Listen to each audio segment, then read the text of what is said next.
Some people enter your life quietly. They come through the side door, take a seat at the back, and only later do you realize they have rearranged the entire furniture of who you are.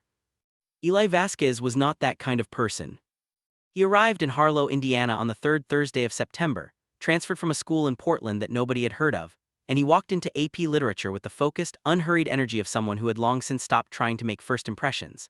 He didn't look around the room the way new students usually did, that sweeping, slightly desperate survey for a friendly face, an empty seat, a social opening. He simply walked in, chose a desk near the window, sat down, and opened his book. The book was already marked with a dozen sticky notes. Marcus Chen noticed all of this in approximately 4 seconds, which was about 3.5 seconds longer than it usually took him to notice anything about a new person. He was not, generally speaking, someone who paid close attention to strangers. He had his friends, his routines, his carefully maintained sense of the world and his place in it. He was the kind of person who was liked without being known, easy company, reliably funny, present without being particularly visible.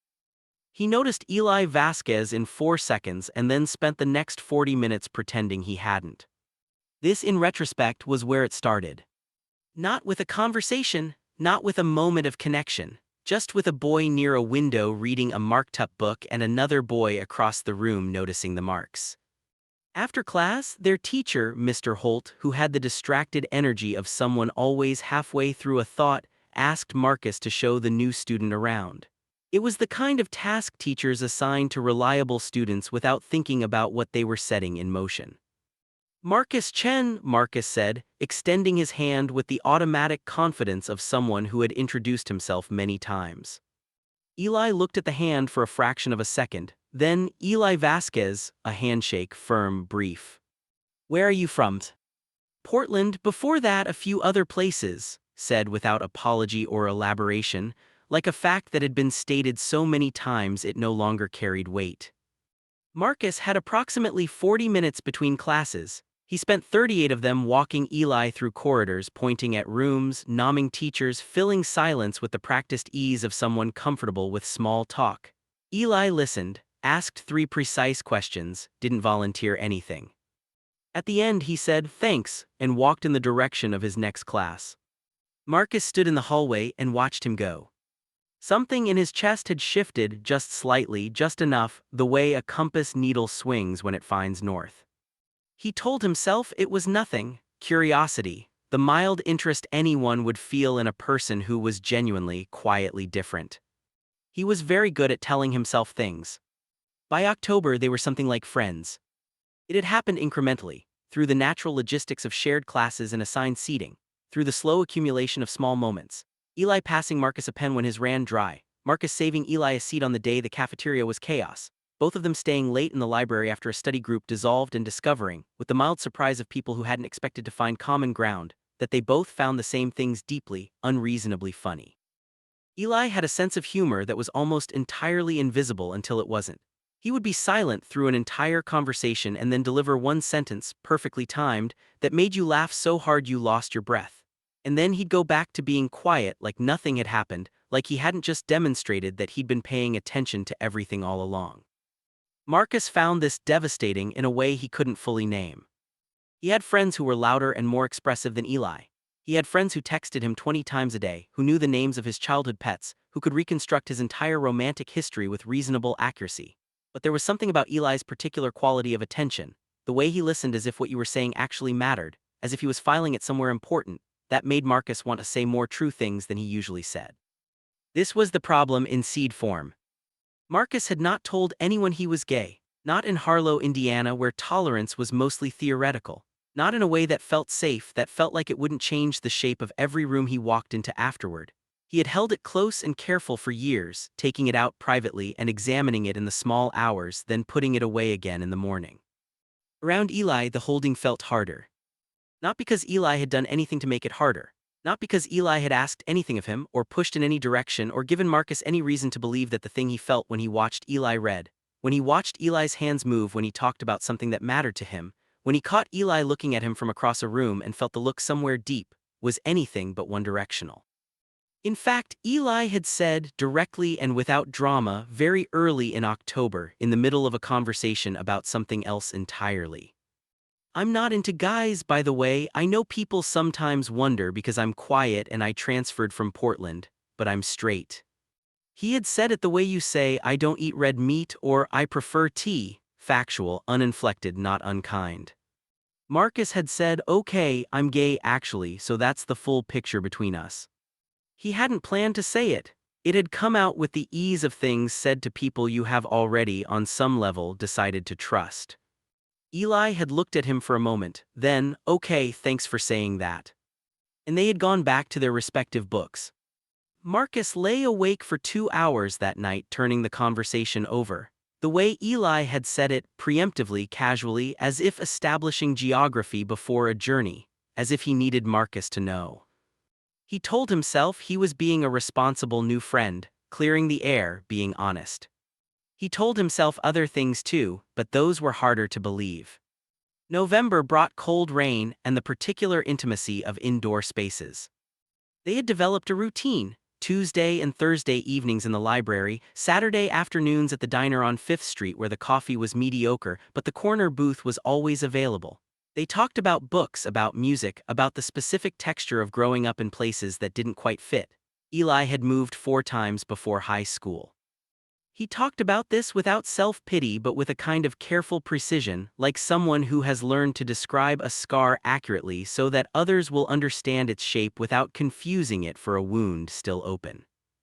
Marcus, in turn, talked about things he usually didn't talk about: the particular loneliness of Harlow, the performance of normalcy, the way he had learned very early to be the version of himself that required the least explanation.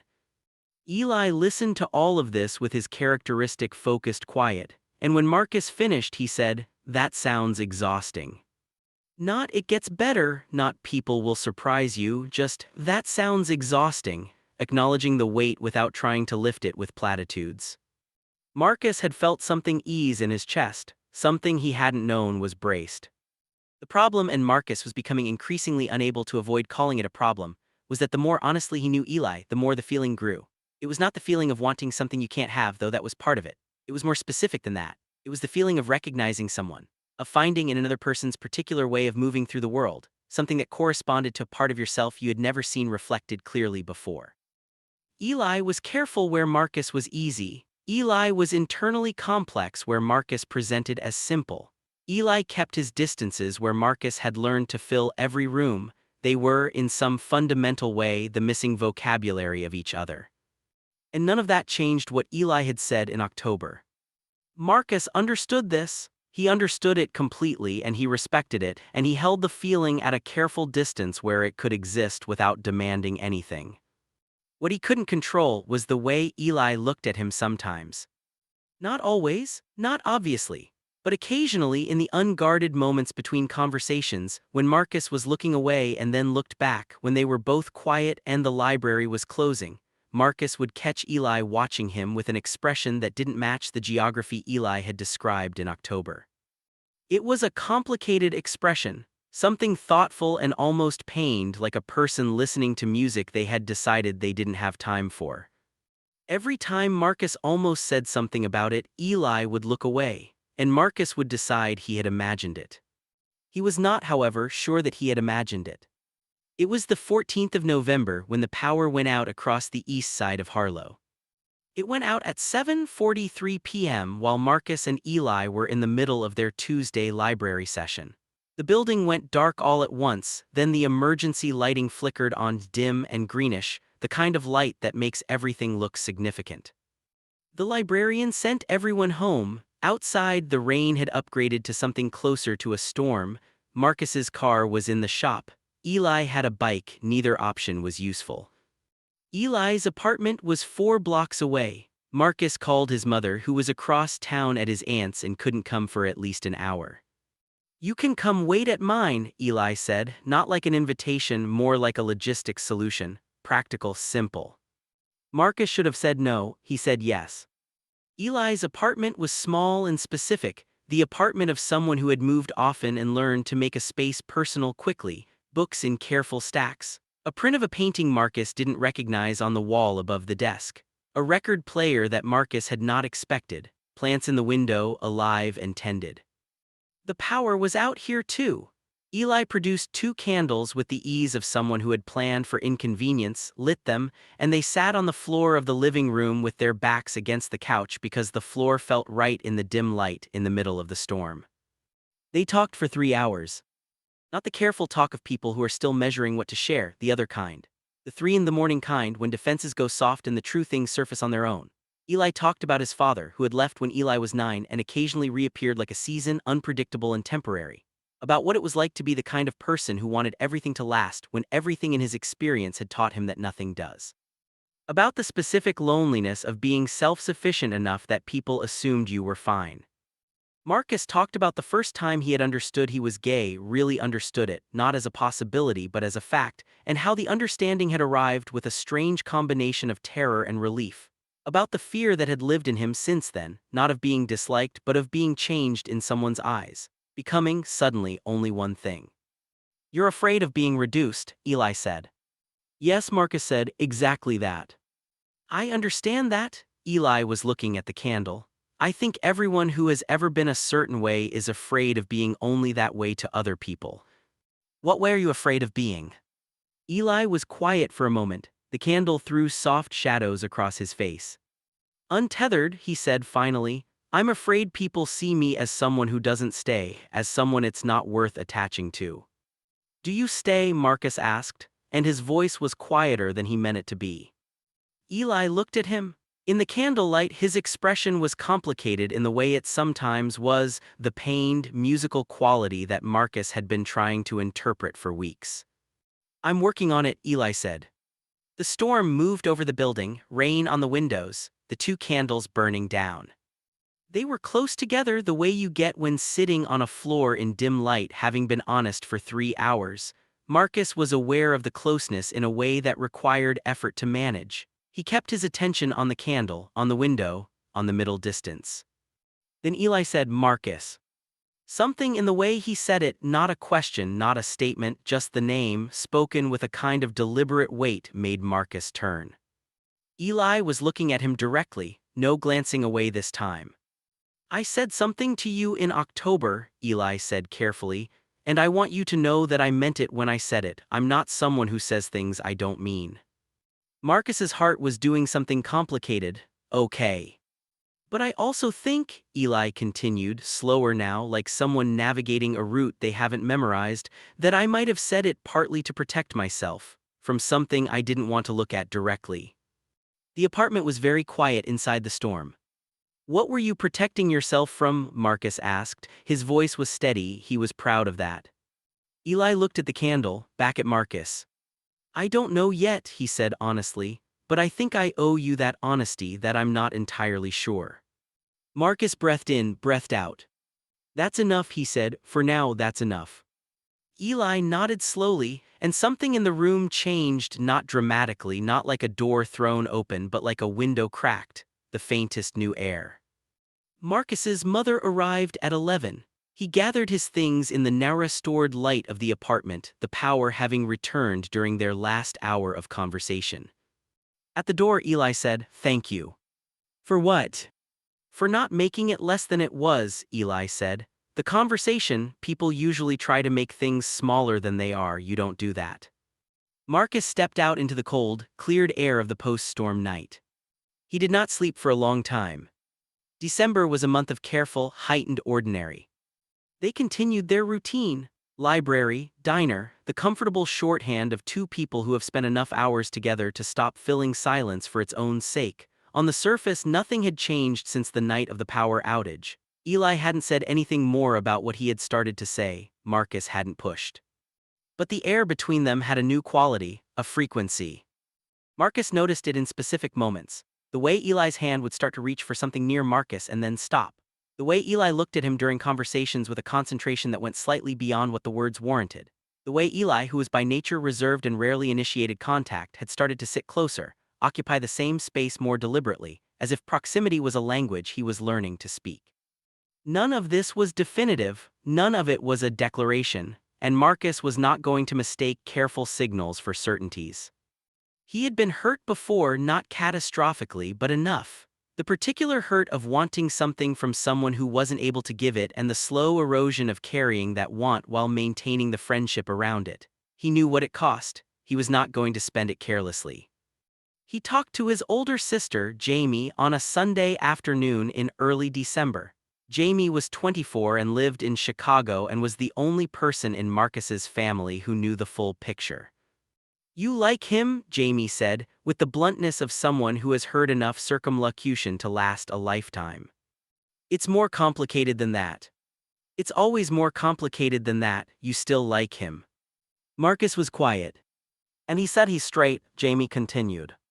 "He said he wasn't sure. He said he might have said it to protect himself." "Okay, that's different." Jamie's voice shifted. "That's actually a different conversation." "I know. So what are you doing about it?" "Nothing, waiting." "For what?" Marcus thought about this. "For him to figure out what he actually feels, without me pushing it in any direction." Jamie was quiet for a moment. Then, "That's either very wise or very painful." "Both," Marcus said. "It's very much both." What he didn't tell Jamie, what he was barely able to tell himself, was that the waiting felt different from what he had expected. Less like deprivation and more like tension before resolution, like a piece of music still in its long, building middle section. Painful, yes, but not hopeless, not the waiting of someone who has accepted a closed door, the waiting of someone who can hear something on the other side. He could be wrong about that. He was aware of the possibility. He held it anyway. The school held its winter concert on the 15th of December. The gymnasium was transformed, as it was every year, into something almost beautiful: folding chairs in rows, string lights along the bleachers, the smell of pine from the wreath on the main doors. Marcus performed. He had played guitar since he was 11, and every year he did one song at the winter concert, something quiet, usually something he had written himself, which he mentioned to no one because the combination of being gay and writing original songs felt, in Harlow, like too many things at once. He had told Eli about the guitar. He had not told Eli about the concert. Eli found out from a poster in the hallway and said the day before, "You didn't tell me you were performing." "I don't usually advertise it." "Why not?" Marcus had looked at him. "Because it's something real, and I'm careful with real things around most people." Eli had held his gaze for a moment. "Am I most people?" "No," Marcus had said, "which is why I'm telling you now." Eli came to the concert. He sat in the third row near the aisle, and Marcus spotted him before he went on and felt the familiar complicated thing move through his chest. He played a song he had written in October. He had not consciously written it about anyone, but standing in the winterlit gymnasium with Eli 3 rows back, he understood with the sudden clarity of things you've known for longer than you think that it was about exactly this. About noticing someone before you understand what the noticing means. About the specific helplessness of being moved by something you didn't choose. The song was 4 minutes long. During it, Marcus did not look at Eli. After it, in the mess of the post-concert hallway, Eli found him. "You wrote that?" Eli said, not a question. "Yeah." Eli was quiet for a moment. He looked, Marcus thought, like someone who had just heard something that had rearranged a room inside them. "It was about something real," Eli said. "Yes." "About someone real." Marcus held his gaze. "Yes." Something moved through Eli's expression, complicated and luminous and briefly, nakedly unguarded. Then it closed again, not coldly, more like someone closing a book they're not finished with. "I need to think," Eli said quietly. "I know," Marcus said, and he meant it. "Take your time." Eli nodded. He put his hand on Marcus's arm for just a moment, light, brief, deliberate, and then moved through the crowd and was gone. Marcus stood in the winterlit hallway and breathed. He had not planned to say any of that. He had not planned to make it real in that way. But it was real, and it had been said, and whatever came next would come from the truth of it rather than around it. That at least felt clean. The week before winter break was the hardest. Eli went quiet in the specific way that quiet people go quiet when they are processing something large, not cold, not withdrawn, but interior. Present in body but clearly somewhere else in mind. He still sat with Marcus at lunch. He still showed up to their Thursday library session. But the easy fluency between them had developed a new hesitation, a careful quality, like both of them were carrying fragile things and didn't want to be the one to jostle. Marcus did not push. He had meant what he said, "Take your time." But the silence was not without its cost. On the Wednesday before break, Marcus drove home from school and sat in his car in the driveway for 20 minutes without moving. Not crying, not doing anything dramatic, just sitting with the weight of it, the particular weight of loving someone who is standing at a door they haven't opened yet and not knowing whether they ever will. He had been honest, he had been patient, he had not made Eli feel pressured or surveilled or obligated, he had done everything right by every standard he knew. And it was still hard, still uncertain, still hovering in the space between what was and what might be. He thought about what Eli had said on the night of the power outage. I'm afraid people see me as someone who doesn't stay, as someone it's not worth attaching to. He thought, I see you as exactly the opposite of that. He thought, but I can't say that until you're ready to hear it. On Thursday, Eli arrived at the library with a copy of a book Marcus had mentioned wanting to read weeks ago, offhandedly, in passing, the kind of mention that people make without expecting anything to come of it. He set it on the table in front of Marcus without comment. Marcus looked at it, then at Eli. Eli sat down, opened his own book and said nothing, but the tips of his ears, Marcus noticed, were slightly red. Marcus picked up the book, put it in his bag, and they studied in the particular silence of two people who are communicating everything through the language that lives underneath words. That, Marcus thought, was not the behavior of someone who felt nothing. He drove home and allowed himself, for the first time in weeks, a small and careful measure of hope. The call came at 9:18 p.m. on Christmas Eve. Marcus was in his kitchen helping his mother with the final preparations for the next day, flour on his hands, a playlist on low, the warm domestic smell of everything his family did at this time of year. His phone buzzed on the counter. Eli. He stepped into the hallway. Hey. Hey, a pause. Outside somewhere snow was falling, the first real snow of the season, which Marcus knew because he had watched it start from the kitchen window 20 minutes earlier. Are you busy? Not really, are you okay? Another pause longer. I've been trying to figure out how to say something for about 3 weeks, Eli said. His voice had the quality it had during their best conversations, stripped of performance, just the actual sound of him thinking. And I think I've been overthinking the words when the words are actually not that complicated. Marcus leaned against the hallway wall. His heart was very loud. Say it however it comes, Marcus said. I'll understand. Okay, a breath. When I told you in October that I was straight, I was telling you what I thought was true. I wasn't lying, I want you to know that. But I think I was closing something because opening it felt dangerous. Because you are the kind of person who, Eli stopped, restarted. You are the kind of person who, if I let myself actually feel what I feel around you, I wouldn't be able to come back from, and that terrified me. Marcus did not speak. I've been thinking, Eli continued, about what it means that I've never felt about anyone, any girl I've ever dated, any person, what I feel when I'm with you. That specific feeling of being known, of being somewhere I actually want to be. He paused. I don't have a clean label for what I am, I don't think I know yet, but I know that what I feel for you is real and I've been afraid of it and I don't want to be afraid of it anymore. The hallway was very quiet. The kitchen sounds, his mother's music, the low clatter of dishes felt very far away. Eli, Marcus said, and his voice came out rough in a way he couldn't quite manage. I know it's complicated. I know I said something that was supposed to be simple and now I'm saying it's not simple and I understand if it's too much to navigate. It's not too much, Marcus said, and then, can I say something? Yes. I have known since approximately October 7th that I was in trouble, Marcus said. Not the bad kind. The kind where you meet someone and realize your life has rearranged itself without asking your permission.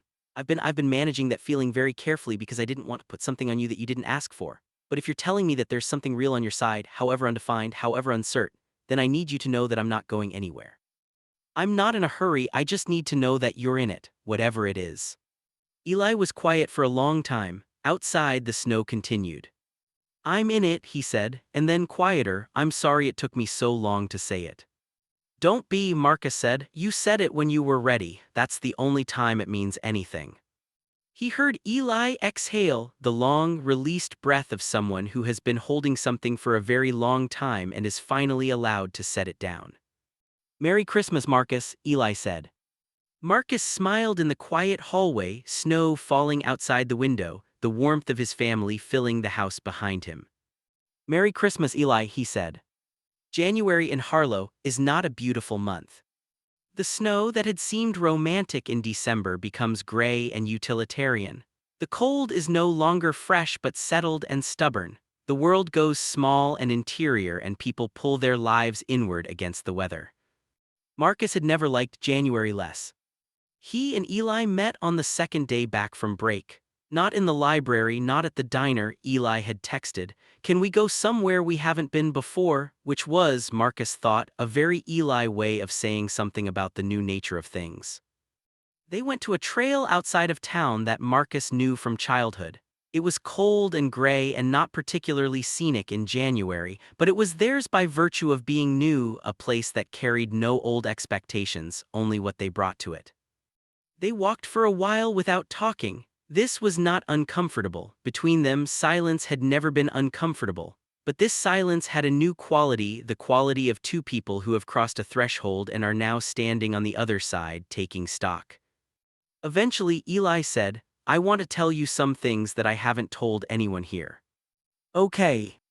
I've known for longer than I told you that my feelings weren't entirely what I was saying they were. There was someone years ago in one of the cities we lived in. A boy, I was 14. He paused. Nothing happened, but something was there and it frightened me, and I moved before I had to deal with it. And then we moved again, and I got good at moving on before things required examination." Marcus walked beside him, steady and quiet.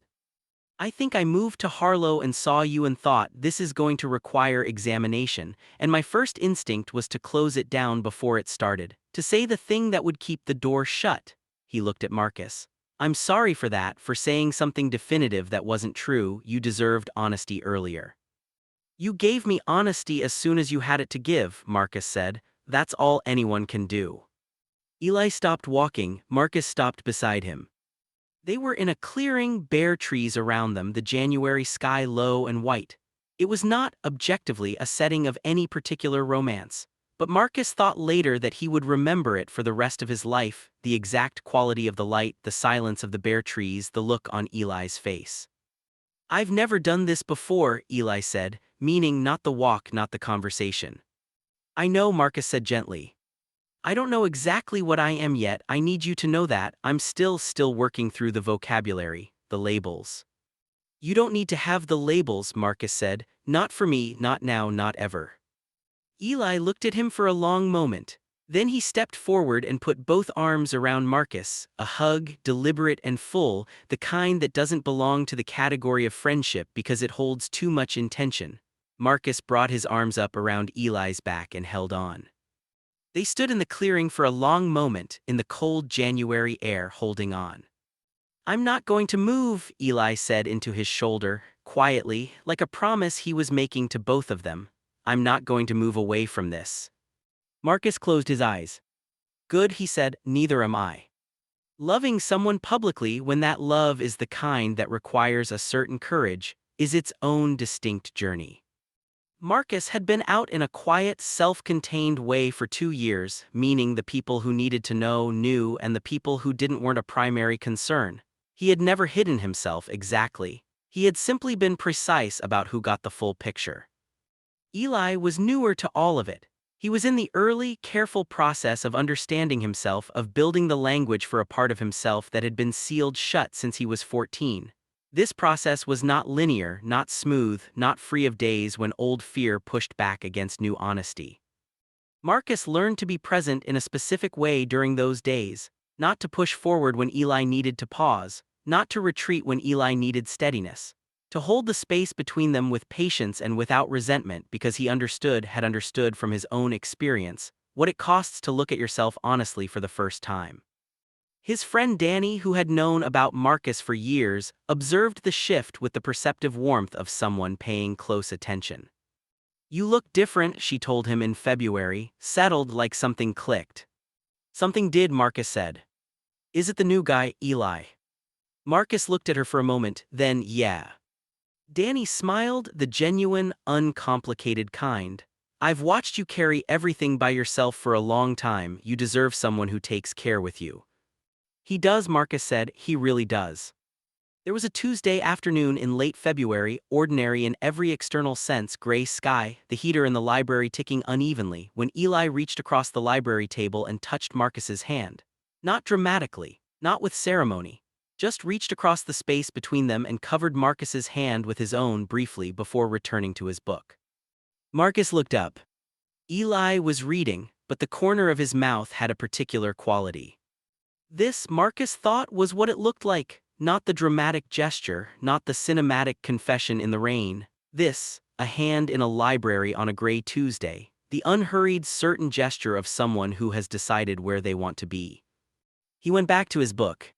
The heater ticked, the afternoon turned. They stayed until closing. Eli's mother, Carmen, came to visit in March. She was a small, precise woman from whom Eli had clearly inherited both his quietness and his quality of attention. She arrived on a Friday and Eli, with the careful deliberateness of someone who has thought something through, introduced Marcus at dinner that Saturday not as his friend, but with a look that his mother received with the clarity of a woman who has been watching her son for 21 years. Afterward, while Eli was in the kitchen, Carmen sat with Marcus and said, "He talks about you more than he has ever talked about anyone in any of the cities we've lived in." "He talks about you too," Marcus said. "He's not always easy to know," she said, not as criticism as fact. "I know," Marcus said, "he's the most worth-knowing person I've met." Carmen looked at him for a moment. There was something in her expression, something like relief, and underneath it, something older. The specific expression of a parent who has watched their child be lonely for a long time and is finally, cautiously, allowed to exhale. "He's figuring out a lot," she said carefully. "I know I'm not in a hurry." She nodded, looked toward the kitchen where the sounds of Eli making coffee provided a quiet underscore. "He didn't have a lot of people who stayed," she said. "We moved so often, he learned not to expect it." "I stay," Marcus said simply. Carmen looked at him for another moment. Then she smiled, small, real, the kind that doesn't require performance. "Good," she said. Later, when she had gone back to the hotel and Eli and Marcus were alone in the apartment, Eli said, "She likes you." "I liked her," Marcus said. "She doesn't like most people," Eli paused. "Neither do I usually." "I know," Marcus looked at him. "I feel the same way about you." Eli laughed, softly, quietly, in the specific way he laughed when something was more tender than funny. And then he leaned his head against Marcus's shoulder, briefly, the way you do when words have been sufficient and something beyond words wants to add its note. Marcus put his arm around him and did not make a thing of it. Outside, March was beginning to suggest spring. The title of this story says, "He said he didn't feel that way, then he did this." People who expect the "this" to be dramatic may need to recalibrate what drama actually is. Because what Eli did was not a grand gesture, it was not a single watershed moment. It was a series of small, deliberate acts accumulated over months, each one more certain than the last. The book placed on a library table without comment, the hand that crossed the distance in February, the introduction to his mother that named things without nomming them. The messages sent late at night that said, "I was thinking about what you said earlier," or "I listened to that song 3 more times," or simply, "I'm glad you're here." What Eli did was stay. For a person whose entire life had been defined by impermanence, whose default setting was movement, who had learned so thoroughly to preempt loss by leaving first that he had built an entire private geography of himself around the ability to walk away, for that person, staying was not a small thing. It was the biggest thing. On the last Friday of March, they were at the diner, their corner booth, the mediocre coffee, the comfortable ease of people who have spent enough time together that being together is its own kind of home. The conversation had gone quiet in the good way. The afternoon light was coming through the window at the angle that turned the ordinary diner gold. Eli looked up from his cup and said, "I love you." Not slowly, not with ceremony, not building to it through a paragraph of qualifications, just looked up and said it plainly, the way he said things when he was absolutely sure of them. Marcus looked at him.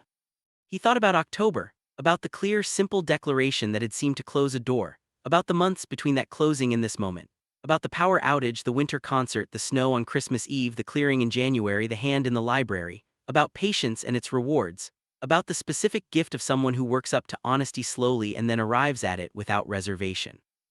"I love you too," Marcus said, and then, "I have for a very long time." Eli smiled. It was the full version of the smile, not the restrained, careful version he usually offered, but the real one, unguarded, the smile of someone who has stopped protecting himself from happiness. It was, Marcus thought, the most beautiful thing he had ever seen. They walked home through the last of the March cold. At the corner where their routes divided, Eli stopped. Same time Thursday, he said, meaning the library, meaning our table, meaning I'll be there. Same time Thursday, Marcus said. Eli held his gaze for a moment. Then he turned and walked toward his apartment in the golden late afternoon light. Marcus watched him go, the particular, unhurried walk of someone who has decided to stop moving away from things. He turned and walked home, and the world felt different than it had in October. Not louder or more dramatic, just more present, more inhabited. More like itself. Here is the thing about love stories nobody expects.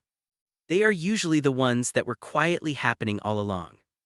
Not with trumpets and tragedy, not with a villain or a misunderstanding that resolves in a third-act speech, not with perfection or certainty or a moment when everything becomes clean and easy, just with two people in proximity, paying attention, slowly becoming necessary to each other in ways neither of them planned. Marcus Chen did not expect Eli Vasquez to be the person who made him feel entirely himself. He had imagined many futures, and Eli was not in any of them because Eli had not existed to him yet. Eli Vasquez did not expect Marcus Chen to be the person who made staying feel not just possible but desired. He had not imagined staying anywhere, had not allowed himself to want it, had protected himself from the possibility with declarations made in good faith that turned out to be incomplete. And yet, the incomplete declaration is perhaps the most human thing about this story. Eli said, "I don't feel that way," and he was not lying. He was telling the truth as he understood it at the time, with the information he had allowed himself to access, with the courage he had available in that particular moment. The truth, as it turned out, was larger than what he had available in October. This is true of most people and most truths. We tell them in installments as we become ready. The early installments are not lies, they are first drafts. And first drafts, revised honestly and with effort, can become something precise and real and lasting. By April, Eli was talking to a counselor, not with crisis but with the specific intention of someone who has decided that understanding himself is worth the discomfort. He was reading and asking and allowing himself the language he had never had. He did not emerge from this with neat labels or tidy definitions. He emerged with more honesty, which is better. Marcus's mother, who had suspected things without being told, said over dinner one evening, "You seem happy," with the particular emphasis mothers use when happiness has been absent long enough that its return is remarkable. "I am," Marcus said simply. She nodded and passed the bread and asked no further questions, which was its own form of generous acceptance. The version of this story that gets told in shorthand, the version in the title, the dramatic summary, makes it sound like a reveal, a twist, a moment when everything inverts. But lived from the inside, it felt less like a twist and more like a gradual arriving. Like a road that curves so gently you don't notice the change in direction until you look back and see how far you've come from where you started. That is perhaps the shape of every real love story. Not the sharp turn but the long, patient curve. Not the drama but the staying. On a Thursday in April, library closing, the last light through the tall windows turning everything amber, they walked out together into the spring evening. The air smelled of things beginning. Eli had a book under his arm, heavily marked with sticky notes as he always did. Marcus had his guitar on his back. He was writing a new song. He hadn't told Eli what it was about yet. He thought Eli probably knew. They walked in the comfortable silence of people who have stopped needing to fill space and are content simply to share it. The evening opened around them. The story, the real one, the one still in progress, the one with no final page, continued. I don't feel that way. He said it. Then he did this. The love story nobody expected.